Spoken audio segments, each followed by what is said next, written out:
Roberto, Hola. hola. Com està l'equip després d'aquests dies de festa per les festes de Nadal?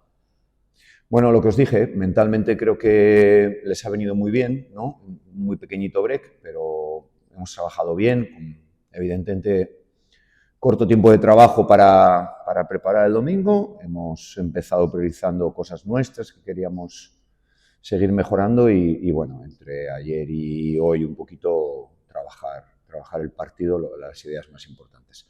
Y bien, salvo un caso de una jugadora con un pequeño problema intestinal que hoy ha descansado, que esperemos todo el mundo esté mañana. Esperemos que todo el mundo esté mañana para ayudar. L'últim partit de l'any és un derbi català contra la Penya, que ja hem jugat a la Lliga Catalana. No sé si me'n pots fer 5 cèntims d'un dels equips revelacions d'aquesta Lliga.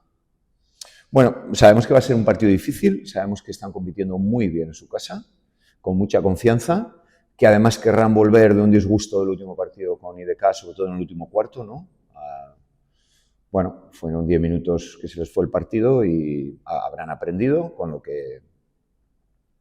Bueno, pues como cada vez que jugamos fuera, cuando jugamos en Guernica, cuando jugamos partidos de este tipo, ¿no? Con equipos de medio alto en la tabla, 40 minutos de trabajo, 40 minutos de concentración y sabemos que tenemos que estar de esa manera y competir de esa manera para tener opción de ganar, ¿no? Y con toda la ilusión y la ambición y la pasión que tenemos cada partido de seguir y poder sumar otro partido.